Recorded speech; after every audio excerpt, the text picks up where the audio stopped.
यहां पर मुलाकात की देख ली, लेकिन सीएम योगी आदित्यनाथ से मिलने के बाद में बीजेपी विधायक और साथ ही परिवार रामगोपाल मिश्रा का परिवार क्या कुछ कह रहा है वो भी आपको सुनते हैं।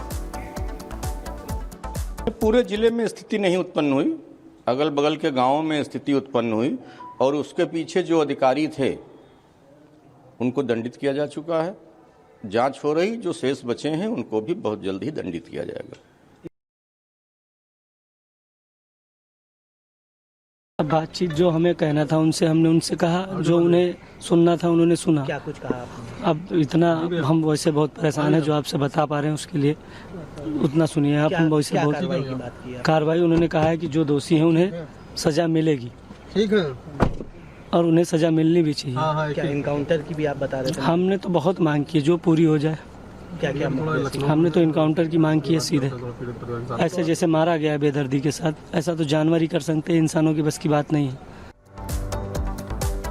और बिल्कुल इस वक्त हमारे सहयोगी राघवेंद्र हमारे साथ में बहराइच से जुड़ चुके हैं। राघवेंद्र, परिवार पहुंचा सीएम योगी से मिलने के लिए, परिवार ने कई तरीके की मांगे की है, लेकिन सबसे बड़ी मांग है एनकाउंटर की। क्या अपराधियों का एनकाउंटर होना चाहिए?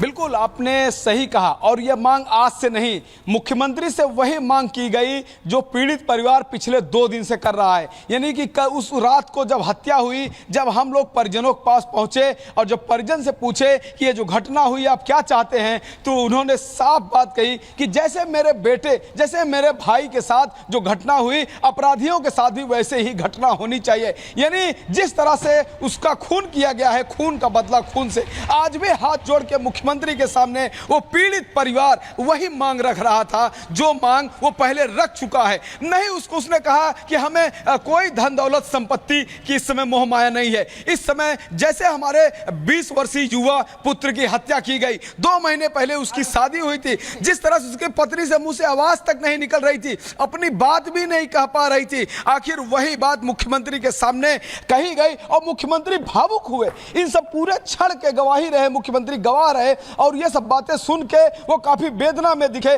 और उन्होंने कहा है कि इलाज होगा, अराजक तत्वों का इलाज होगा, ऐसा आश्वासन दिया गया है। पीड़ित परिवार जब निकला है तो यही बात बोला है। खुद विधायक परिवार से मिलने के साथ ही साथ उनको सहायता भी दी गई है, जो अभी इस वक्त खबर भी निकलकर सामने आ रही है। आगे आपसे अपडेट लेंगे, जानकारी देने के लिए धन्यवाद। तो योगी आदित्यनाथ इस पूरे मामले में सख्त है, लेकिन ग्राउंड पर उस दिन जो कुछ देखने को मिला वो वाकई एक तरह से होश फाख्ता करने वाला था। ये बताने वाला था कि कैसे क्या ये सोची समझी प्लानिंग की गई थी। सोचिए किस तरह से वो पूरा का पूरा बाइक का शोरूम था हीरो का, जिसमें आधे से ज्यादा बाइक को आग के हवाले कर दिया गया। क्या कुछ हुआ इस रिपोर्ट में समझिए। बहराइच के महाराजगंज में कल हुई हिंसा और आगजनी के निशान अभी भी इस वक्त आपको महाराजगंज की सड़कों पर और सड़कों के किनारे अगल बगल जितने भी बाइक शोरूम, अस्पताल या फिर दुकानें थी वहां पर आपको नजर आ रहे होंगे।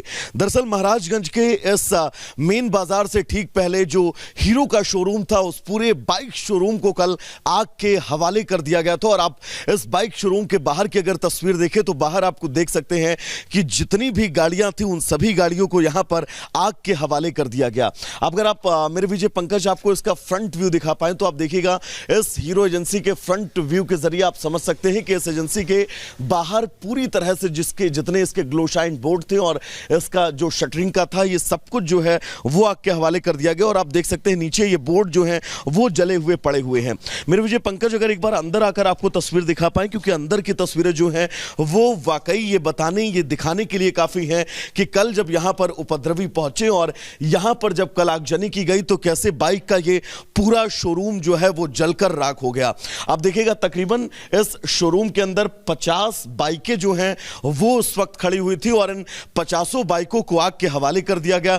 और अगर आप देख सकते हैं कल दोपहर में यहां पर आग लगाई गई थी और अभी भी यहां पर धुआं जो है वो आपको निकलता हुआ नजर आ रहा होगा। यानी कि कितनी भीषण, कितनी भयंकर आग थी कि 24 घंटे लगभग इस शोरूम में आग लगाए गए हो चुके हैं और अभी भी इस शोरूम से धुआं जो है वो आपको निकलता हुआ दिखाई दे रहा होगा, यानी कि ये पूरा बाइक का शोरूम जलकर राख हो चुका है और ये बाइकें जो हैं वो पूरी तरह से, जो नई बाइकें शोरूम में खड़ी थी वो बाइकें अब कबाड़ में तब्दील हो चुकी हैं। और अगर इनकी संख्या की बात करें तो 1 2 3 4 5 6 7 8 9 10 11 12, ये 12 बाइकें हैं। उसके ठीक आगे 6 बाइकें और 12 बाइकें उधर, और ये आगे भी 6 बाइकें, यानी कि तकरीबन 35 से 40 बाइकें इस शोरूम के अंदर मौजूद थी। जब शोरूम में आग लगाई गई तो इन सभी बाइकों को भी आग के हवाले कर दिया गया और इस शोरूम का जितना भी, ये आप देख सकते हैं, जो कागज था, यानी कि शोरूम में जितने लोग काम करते थे वो सब इस शोरूम से भागे हैं। और इस शोरूम की स्थिति देखकर आप ये अंदाजा लगा सकते हैं कि कल जब इस शोरूम में आगजनी की गई, जब इस शोरूम में तोड़फोड़ की गई, उस वक्त यहाँ के हालात क्या रहे होंगे, उस वक्त यहाँ की तस्वीरें क्या कुछ रही होंगी। तो एक शोरूम को कैसे आग के हवाले कर दिया गया ये आपने देखा, लेकिन राम गोपाल मिश्रा जिसकी निर्मम हत्या दंगाइयों की ओर से कर दी गई, कहां पर इस हत्याकांड को अंजाम दिया गया है, वहां से भी आपको हम ग्राउंड रिपोर्ट दिखाते हैं। मैं उस घर पे मौजूद हूँ जहाँ पे हत्या हुई थी, उसके बगल वाला घर है जहाँ पर मैं हूँ। और मैं ऐसे ही अपने सहयोगी से कहूँगा कि थोड़ा सा हाथ उठा के यहाँ के दिखाएं। ये वही छत है जहाँ पे कल जो राम गोपाल मिश्रा युवक था उसने झंडा लगाने की कोशिश की थी। और आप देख सकते हैं कि छतों पे किस तरह से शीशियाँ टूटी गई हैं, तोड़ी गई हैं। यहाँ पर आप देख रहे हैं ग्रीन कलर की ये शीशी है, कांच की शीशी है, वाइट कलर की शीशी है, ये सब तोड़ी फोड़ी गई हैं। और उसी कोने से उसको खींच के अंदर ले जाया गया। कहा जा रहा जो शव है बाद में शायद इसी छत से होते हुए इसको उतारने की कोशिश यहाँ से की गई थी। और आपको मैं कुछ निशान भी दिखाने की कोशिश करूँगा कि आप देखिए कि इस छत पर, यहाँ पर आप आइए तो देखिए ये खून का निशान है। ये कहा जा रहा है कि वही राम गोपाल जो मिश्रा जिसकी हत्या की गई बेरहमी से, ये उसका खून है। तो वहाँ से जब बॉडी खींच के शायद ऐसे ही उतारा गया था।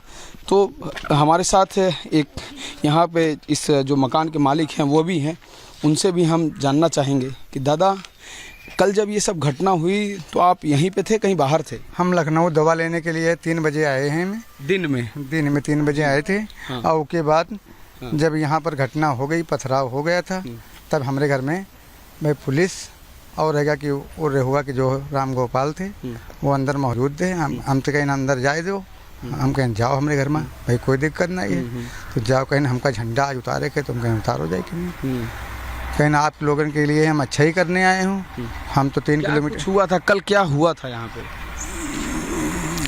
कल ये आखिर ये लोग धरने वगैरह पे क्या बैठे थे, क्या कोई बात हुई थी, क्या कुछ पथराव हुआ था? पथराव हुआ था, पहले पथराव हुआ था। ये सब बगल वाले जो गाड़ी बगती है, पहले ये लोग गाली गलौज किए हैं मुस्लिम लोग। हाँ, कुछ भवा के बाद और दूसरा क्या है कि पथराव भी हुआ है। पथराव तो भवा तबहन, तो जब धरना तबहन भवा है। अच्छा, उसके बाद धरना हुआ है। हाँ, उसके बाद धरना भवा है, पहले पथराव। आपने ये सब चीजें देखी हैं, धरना वगैरह? हाँ, धरना तो हम देखा है भाई। हमसे कहीं ना बैठ जाओ तो हम कहीं विकलांग आदमी हम